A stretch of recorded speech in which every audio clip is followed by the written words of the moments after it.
morning. Good morning sa amin. Good morning sa Pilipinas. Good afternoon sa Amerika. At good evening sa Middle East. Kaiba man yung oras natin, guys. Pero isa lang din ang hangarin sa buhay natin. Ang mabuhay tayo mapayapa at karoon tayo ng katahimikan sa pang-araw nating buhay. Pag-usapan natin, guys, yung ang kaganapan sa Pilipinas. Kakalungkot lang isipin na wala na tayong kakampi, wala na tayong kalayaan.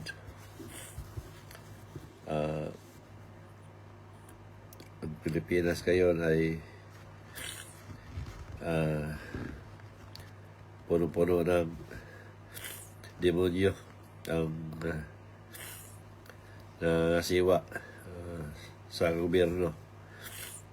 Sabi ko na sa inyo, mula sa taas hanggang sa baba, mula sa baba hanggang sa taas. Nakikita natin kung ano ang nangyayari. Krimen doon, krimen dito. Nakawan doon, nakawan dito. Patayan doon, patayan dito. Rape doon, rape dito. Hold upan doon, hold upan dito. Karnaping dito. Ito yung sitwasyon na yun sa Pilipinas, guys. Bakit nangyari ito? Kasi nga, dahil sa namumuno. Ang namumuno mismo, walang, sabi natin, guys, walang ibang ginawa kung hindi maglimas ng lahat ng pera sa bayan. Nakikita nga naman ninyo kung ano ang ginagawa nila. Wala ang mga pera, pati yung sa pera ng kalusugan, pati yung pera ng bangko, yung PDIC, na nilimas lahat. At marami pang mga budget na kinuha ni Marcos, pati yung sa mga flood control, dinakaw lahat. Wala siyang ibang ginawa kundi magnakaw. Pati yung ginto sa reserve na sa Pilipinas, dinakaw din. Pero sa mensahe ng Diyos noon, hindi nila bininta. Pinalabas ng bininta. Pero sa mensahe noon, inintak niya sa bahay nila kung saan nila nilagay. Tinago. Yung, guys, yung mga namumuno sa atin, yung nasabi ko, hindi man niya sabihin na nagmagamit siya, pero daw siya magsalita, utal-utal, hindi matatapos at walang direksyon ang sinasabi. Doon pa lang makita natin na adik siya. Itanggi man niya, pero sa nakikita natin sa dalawang mata at narinig sa dalawang tainga, adik siya. Ngayon, kasi itong mga nasa baba niya, nakikita natin kung gaano kapal ang mga mukha. Congressman, nakita niyo kung anong mga pinagagawa. Mga balita group na sila, di ba? Sa mga senador, ganoon din. So, mamili na lang kayo kung ilang piraso ang congressman na matino at ilang senador ang matino. Di ba? Yung mga kapulisan, ombudsman, DOJ, na kakampi ng taong bayan, wala na. Hawak na ni Marcos sa kampi na nila. Hindi man nila sabihin na nakatanggap sila ng balita, kahit sabihin natin hindi totoo yung isiniwalat ng 18 Marines. makikita natin na nakikinabang sila. Kasi nga, na sila sa panig ng sa presidente. Na kung ikaw polis, ikaw military, ikaw sundalo, ikaw busman, makikita naman ninyo kung paano si Marcos kumilos, kung paano magsalita, at paano ang administrasyon niya. Kayo ngayong dapat nasa gitna at kakampi ng taong bayan, pero wala. Nagpapagamit kayo, kahit sabihin nyo hindi kayo nagpagamit, nakikita ninyo na dapat si Marcos alisin na sa pwesto. Dahil nakita nyo na walang ginawa. Matapos na lang termino niya, walang ginawa at walang iba kung hindi pagnanakaw ng pera ng taong bayan. So sa ganitong mga senaryo, kahit hindi nakatapos sa pag-aaral o mahina ang pag-iisip ng isang tao, mag-isip talaga na isa kayo sa nagkinabang doon sa nilimas na pera sa kaba ng bayan.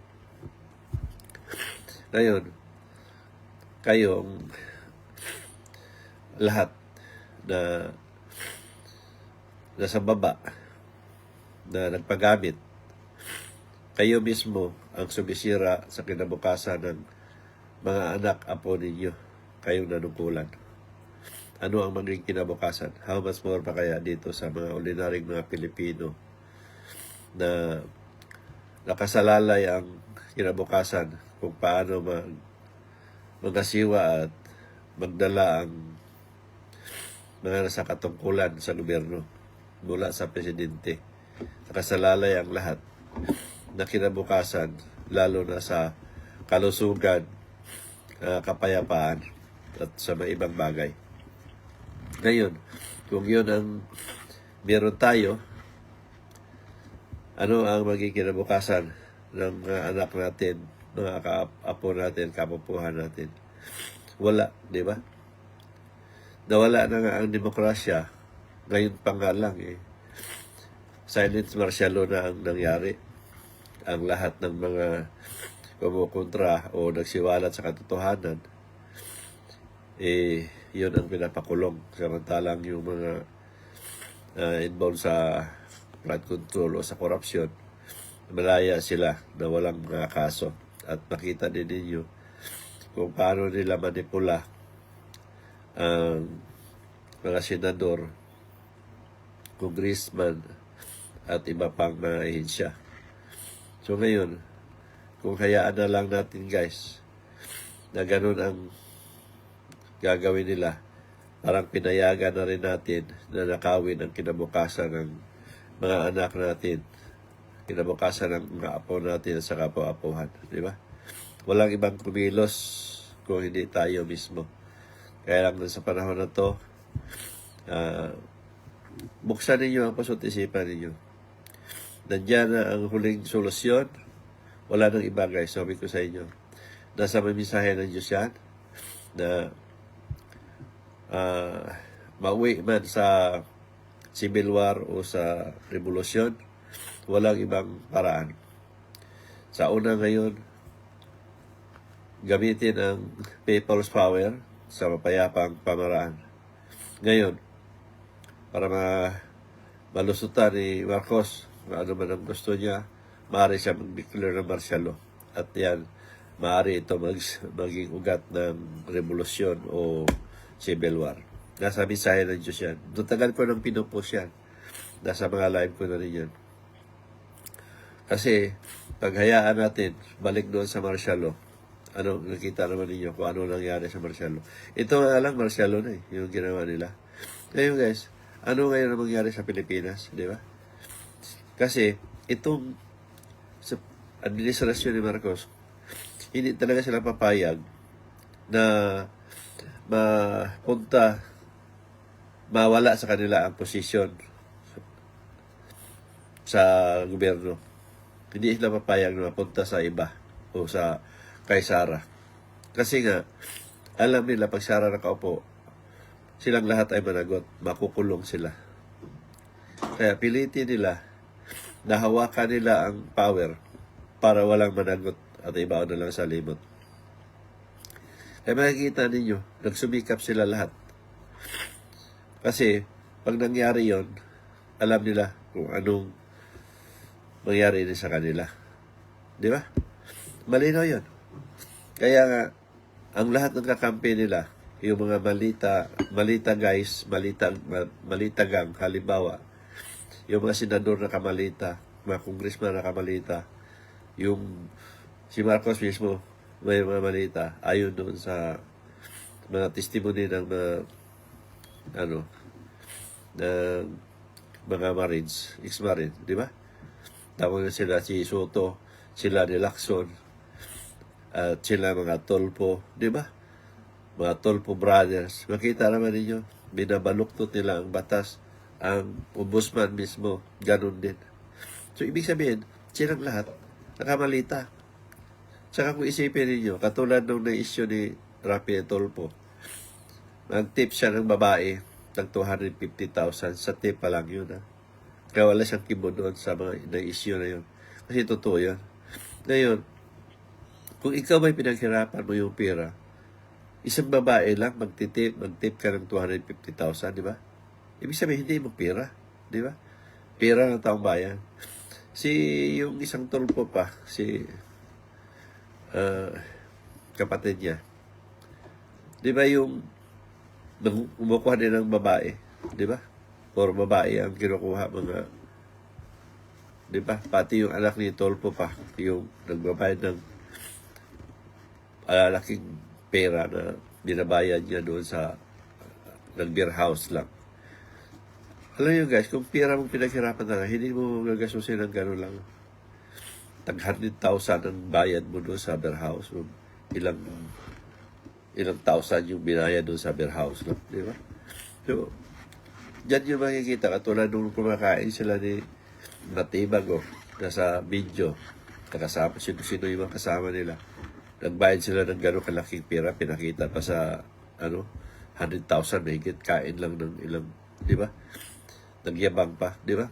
So, makita nyo guys na ang pera na yan, hindi talaga sa pera na pinaghipaguran nila. Pera talaga sa hangin, kumbaga. So, ito yung mga pera ng taong bayan na pinagparti-partihan nila, pinaghati-hatian nila. So, ang ginawa ni Marcos, kumbaga, para siyang nagkaroon ng alagang mga hayop, poultry o ano man ang animal farm ang ginamit niya.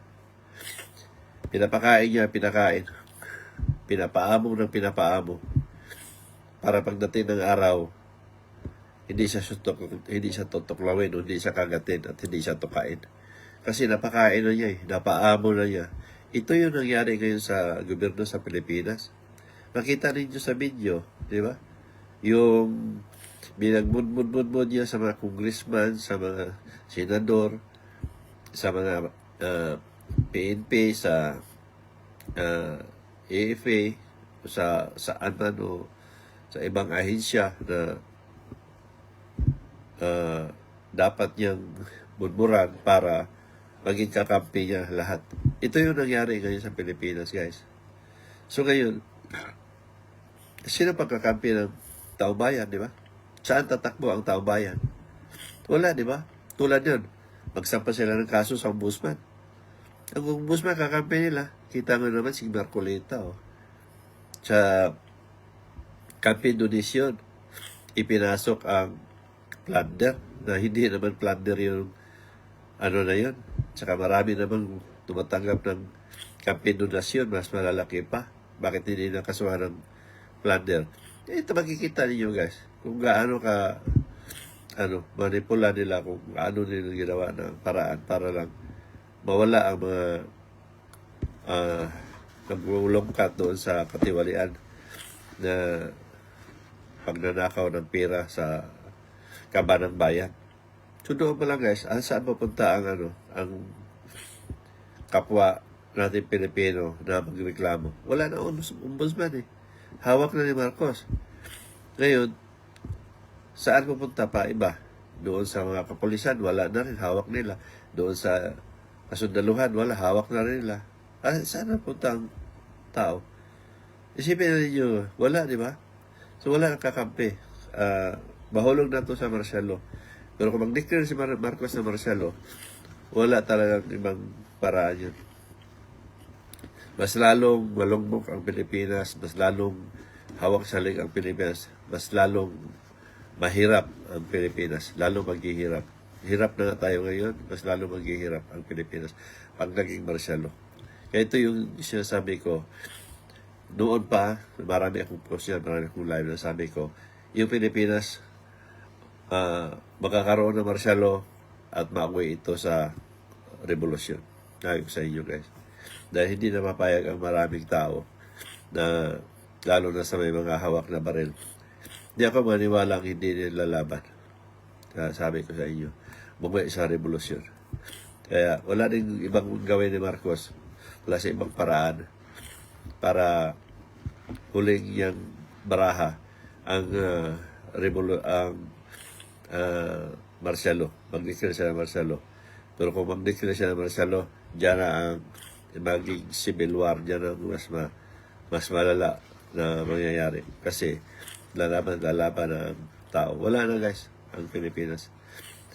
Kaya sabi ko sa inyo, huling baraha natin yan na people's power sa mga tahimik o mapayapang pamaraan. Sabi ko nga, dahil sa magulo na o ano man na mangyari sa paggawa ng people's power at kailangan ni Marcos malusutan o ano man ihuling braha niya ang magmarsyalo siya at ang magmarsyalo na yan nauwi yan sa patayan at sa masabi ko na revolusyon o civil war. Dahil gusto niya na hindi talaga mapunta sa iba ang power dahil alam nilang managot silang lahat. Kung sino man yung ngayon ang bumabaloktot sa batas, sino man yung nakikinabang sa blood control, sila yung mga kurap, mula pa sa baba hanggang sa taas, managot sila. Kasi kung si Sara ang makaupo, sigurado yan. Sisigilin sila ng mga nagawa nilang kung ano man yung ginawa nila. Hindi ako naniwala doon na hindi sila managot. Kaya hanggat maaari hindi makuha o hindi nila maibigay sa iba ang power. Sila ngayon ang nasa power. Kaya ang kapi-kampi sila. Ano sinasabi ng Diyos doon, di ba? Nasabi, ang Pilipinas ay tinatawag kong makasalanang bansa. Doon, ito ngayon, lumabas na. Ayaw nyo maniwala kasi ng Pilipinas pinatawag ng Diyos ng makasalanang bansa. Ngayon, titingnan nyo yung si Marcos mismo. Nagpa-pre-over ng diyasala ng mga pare at pastor. Ano siya sabi ng Diyos? Ang mga pare at pastor ay tinatawag ko silang nagbiruang makasalanan. O si Marcos, anong ginagawa niya? Di ba niya makasalanan si Marcos sa ginawa niya? Di, nagsama-sama silang mga demonyo sa demonyo. Di ba? Makasalanan sa makasalanan. Ano sabi ng Diyos? Na demonyo ay tao. Malinaw yung sinabi ng Diyos. Di ba? Na lumabas sa bibig nila, puro lumabas sa bibig nila, puro Diyos o ano man. Pero demonyo. Pero sabi nila ng Diyos, raham na bibig lang. So, pag nagsalita sila, demonyo o ano man. Pero ang diniisip ng tao, ang tao ang mismo ang demonyo. Di ba? So, ito yung sinasabi ko na ang sinasabi ng Diyos na ipaghiwalay ko ng mabuti at masama. So, nagsama-sama ang mga demonyo. Demonyo, kakampi ni Marcos, demonyo, pare at pastor, makakampi pa rin. So, nagsama. O ngayon, ito sa kabutihan naman, ito na ngayon yung nagtuligsa o nagsiwalat sa katotohanan, sama-sama din sila. Di ba? Sila yung naghahanap ng transparency, sila yung naghahanap ng managot ang mga taong sangkot sa katiwalian. So, ito yung nagsama-sama. Ito yung mga congressman na ilan-ilan na naghahanap ng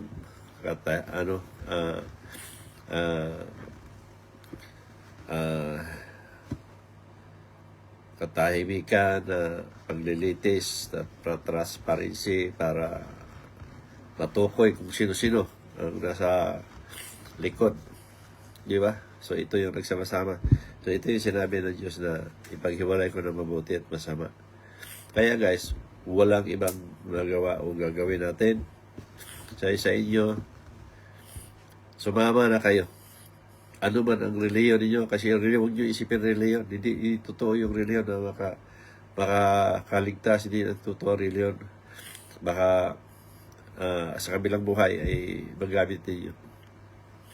Isipin nga ninyo, ang turo nila na ipagdasal natin, ipagdasal natin si brother, ipagdasal natin si sister. Di ba? Ang pagsama-sama ang pagdadasal ay pakinggan ng Diyos. Di ba? Yun ang sinabi, di ba? Ngayon, bakit nawi tayo sa People's Power? Di ba? Bakit nawi tayo sa rally? Kung yun pala ay totoo, doon pala sa loob ng simbahan ninyo, ano man ang reliyon ninyo, nagsama-sama kayo sa loob ng simbahan ninyo, nagdasal kayo, pagdasal niyo si Marcos na mabago, pagdasal niyo si Marcos na bababa sa pwesto, pagdasal niyo si Marcos na hindi na siya mag-adik-adik. Di ba? Tapos na. Wala nang adik, wala nang Marcos na masama, wala nang Marcos na nagnanakaw. Kasi ipinagdasal ninyo eh. Bakit nawi kayo sa natulad nyo, Iglesia ni Cristo? Kayo ngayon na umuna sa People's Power. Ilang People's Power ng Iglesia ni Cristo yan, di ba? Hindi na tayo lalabas yan sa lansangan, di ba? Ano man ang relihiyon ninyo, Katoliko man o ibang relihiyon, na yun ang paniniwala nyo na ipagdasal.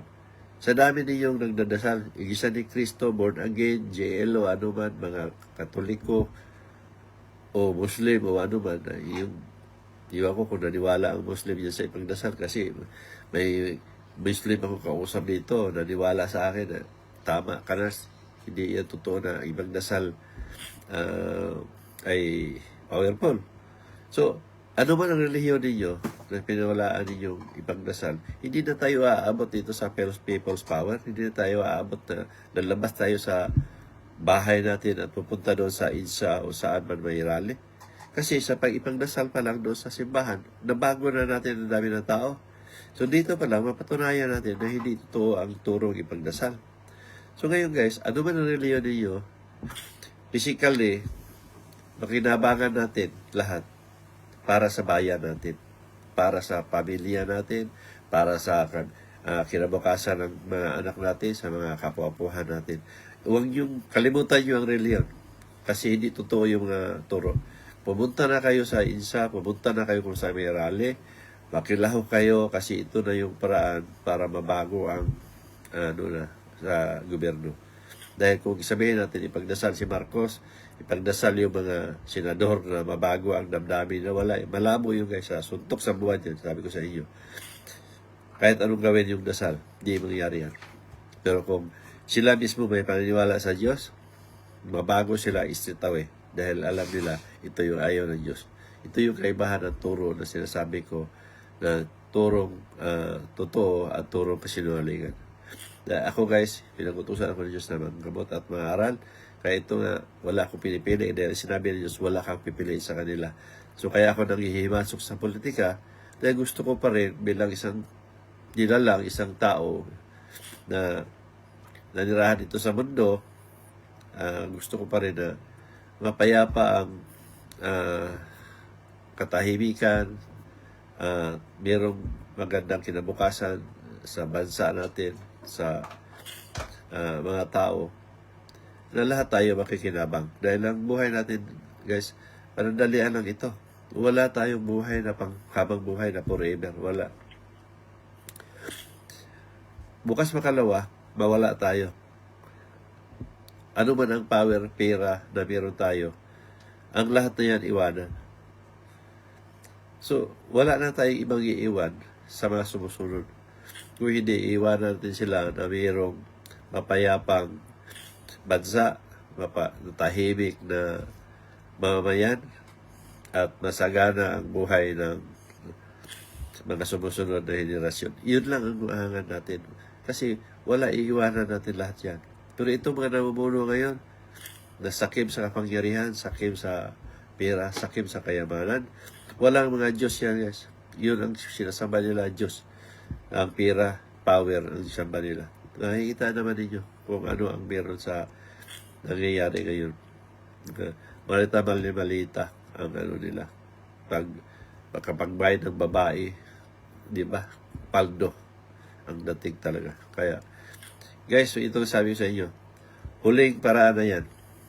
Sumama na kayo, lumabas na kayo sa bahay ninyo, kalimutan niyo ang reliyon ninyo, lumabas kayo, sumali na kayo sa People's Power, dahil maaari pa ito mabago. Pero kung si Marcos mag-declare ng martial law at mauwi sa civil war o revolusyon, ay yun talaga. Ang tunay na niwala sa Diyos, maliligtas ka. Hindi ako naniwala na hindi kayo ligtas pag tunay ka naniwala. Kaya sumugod kayo sa mapayapang paraan, gawin ang nararapat, makikihaluhok kayo sa lahat ng mga sumali para sa kapayapaan at kinabukasan ng bansa natin. Huwag niyo isipin ang reliyon ninyo. Yun nga sabi nga ni Amy na we are one. Naghahanap tayo ng mapayapang pamaraan na managot. Ang dapat managot sa nangyayari ngayon sa kung ano yung nangyayari sa Pilipinas. So yun lang guys. Hindi ko sabihin ipag-pray ko kayo kasi hindi po totoo yan. Hangad ko lang. Kaya like kung marinig nyo sa akin, hangad ko. Hindi ko sinasabing ipag-pray ko kayo. Hangad ko na mabuksan ang puso't isipan ninyo. At hangad ko na alam nyo na, ingat. Hangad ko na ma-realize ni Marcos na magkaroon siya ng Diyos sa puso niya. Na alam niya na hindi niya kaya, alam niya ang ginawa niya. Siya mismo ang gagawa. Pababa siya sa pwesto. Ay suko ang sarili niya. Dahil alam niya na ang pera ay pananalian lamang yan. At ang pera ay hindi yan manadala. Ang power ay hindi yan manadala. Maiksi na lang ang panahon niya dito sa mundo. Isuko ang sarili niya para maging tahimik ang Pilipinas at managot ang dapat managot. Kung kailangan siya managot, sagutin niya. Yun yung hangad ko na magkaroon siya ng